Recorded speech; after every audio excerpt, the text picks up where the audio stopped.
हर हर महादेव भक्तों, जय श्री राधे। भक्तों, आज मैं आप सभी के लिए इस वीडियो में बहुत ही स्पेशल टिप लेकर के आई हूँ, जिसको आप फॉलो करिए। हम सब चाहते हैं ना कि हमारी अकाल मृत्यु नहीं हो, हमारी प्रभु रक्षा करें।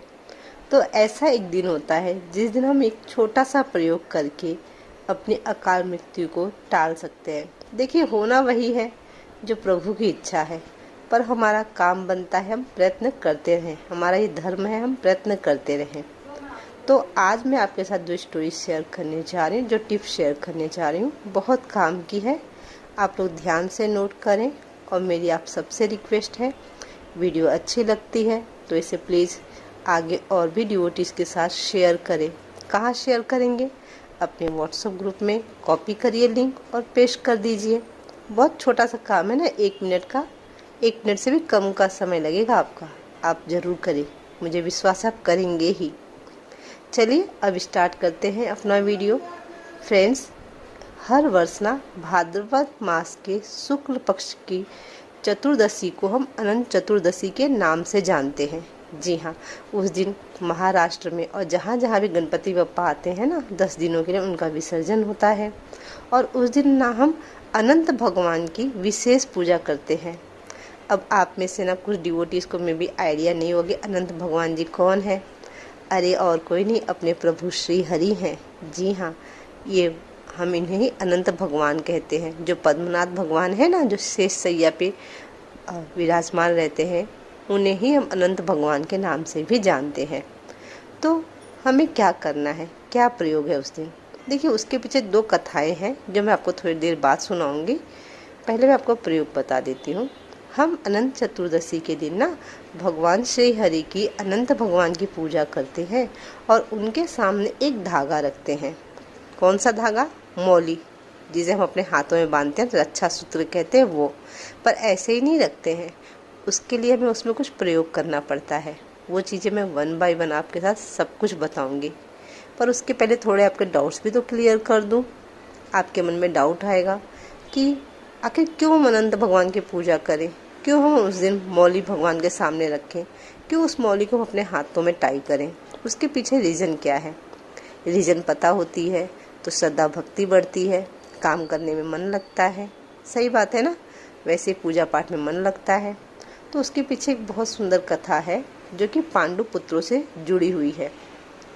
आप सभी को पता है, पांडु पुत्रों ने जब जुआ खेला था दुर्योधन के कहने पर, तो युधिष्ठिर जी सब कुछ हार गए थे, अपना राजपाट सब कुछ हार करके उनको वन जाना पड़ा था। जब वो वन में गए ना, तो वहाँ पे काफ़ी कष्ट भोग रहे थे। तो उस समय भगवान कृष्ण वहाँ पर आए। उन्होंने उनको बताया ना कि आप एक काम करिए, अनंत चतुर्दशी वाले दिन आप सभी व्रत धारण करिए और उस दिन आप लोग अनंत सूत्र अपने हाथ में टाई करना, और पूरी विधि विधान बताई। तो उसी विधि विधान से पांडु पुत्रों ने और माता द्रौपदी ने सभी ने व्रत धारण किया। व्रत धारण करके अनंत सूत्र धारण किया। उसके प्रभाव से ना पांडवों के सभी संकट मुक्त हो गए, सारे संकट दूर हो गए, ऐसा शास्त्रों में बताया गया है। अब फ्रेंड्स, दूसरी पौराणिक कथा है, वो इस प्रकार से है। ये कथा है कौंडिन्य मुनि की और उनकी पत्नी शीला की। जी हाँ, शीला जो है वो सुमंत नाम के एक मुनि की कन्या थी। उन्होंने अपनी पुत्री का विवाह कौंडिन्य मुनि के साथ करवाया। और जब कौंडिन्य मुनि अपनी पत्नी को लेकर के ससुराल से घर जा रहे थे, तो रास्ते में ना एक नदी पड़ी। वहाँ पे वो लोग थोड़े टाइम के लिए रेस्ट करने के लिए रुक गए। जब वहाँ रुके तो शीला जी ने क्या देखा कि कुछ स्त्रियाँ वहाँ पे अनंत भगवान की पूजा कर रही थी। अब वो गई, जाकर के उन्होंने वहाँ पे देखा और उनसे व्रत महात्म्य सुना, पूरी का पूरा पूजा विधि फॉलो की। और बाद में उन्होंने देखा स्त्रियों ने अनंत भगवान के सामने जो अनंत सूत्र रखा था वो उनके हाथ में भी बांध दिया। अब वो अपने घर अपने पति के साथ कौंडिन्य मुनि के साथ आई तो वो अनंत सूत्र बांधने की वजह से और पूजा विधि करने की वजह से ना उनका घर धन धान्य पूर्ण से भर गया। सब कुछ उनके घर में ना सारी चीज़ें आ गई, जो भी फैसिलिटी लग्जरीज चाहिए थी। अगर मैं आपको इजी लैंग्वेज में बोलूँ तो उन्हें सारी चीज़ें मिल गई। अब कौंडिन्य मुनि को इस बात का बहुत ही घमंड होगा कि वाह, मेरे पास सारी चीज़ें हैं। पर एक दिन सडनली क्या हुआ, उन्होंने क्या देखा, अपने वाइफ के हाथ में वो धागा बंधे हुए देखा। मीन्स जो शीला जी थी उनके हाथ में जब अनंत सूत्र बंधे हुए देखा तो उनको लगा कि इन्होंने धागा क्यों बांधा हुआ है। तो उन्होंने पूछा कि आपने ये धागा क्यों अपने हाथ में बांध रखा है। अब शीला जी ने कहा, ये अनंत सूत्र है जो मैंने बांधा हुआ अनंत भगवान की पूजा करके। पर कौंडिन्य मुनि को विश्वास नहीं हुआ। वो बोले, नहीं, तुमने ये धागा बांधा हुआ है, जरूर कोई जादू टोना सीख करके आई हो जो तुम मुझ पे कर रही हो ताकि मैं तुम्हारे वश में रहूं।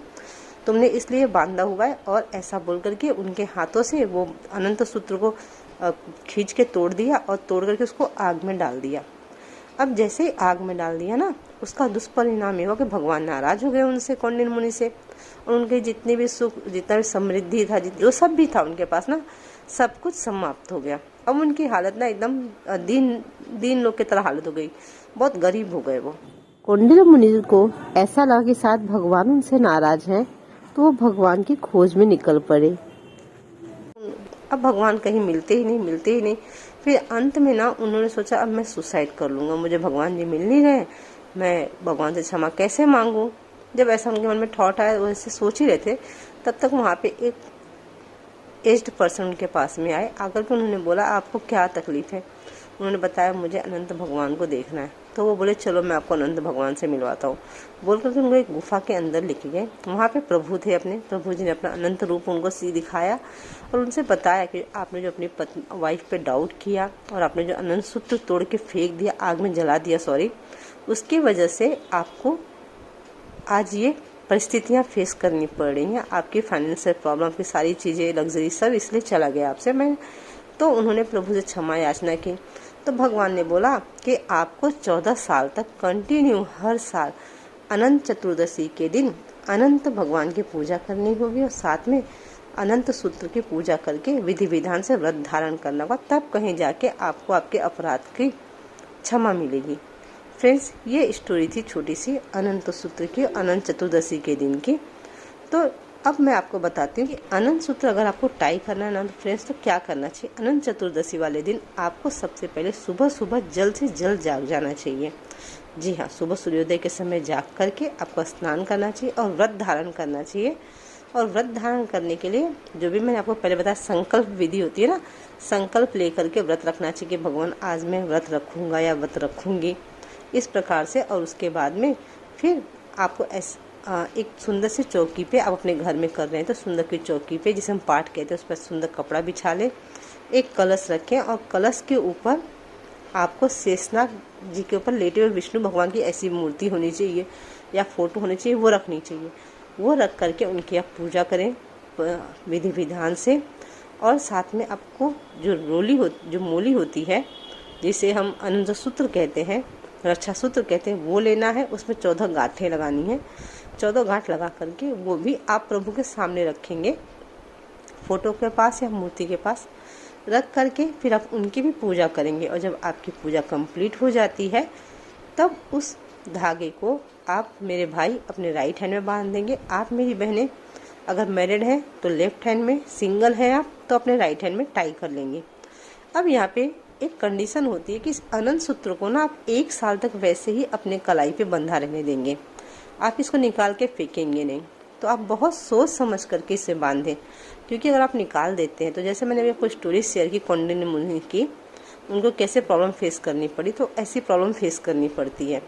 तो आपको भगवान को नाराज़ नहीं करना है। अगर पॉसिबल है आपके लिए तो आप बांधें, क्योंकि जब आप 1 साल तक मोली बांध के रखते हैं ना, तो वो थोड़ी सी बहुत ढीली हो जाती है, बहुत गंदी भी, पुरानी भी लगने लगती है देखने में। वहाँ पे कभी कभी खुजली भी होने लगती है। तो आपको ये सारी चीज़ें सोच करके फिर बांधना है। पॉसिबल हो तो टाई करें, अदरवाइज ना करें। अदरवाइज आप सिर्फ पूजा कर लें प्रभु जी के अनंत चतुर्दशी के दिन, उनसे प्रार्थना कर लें।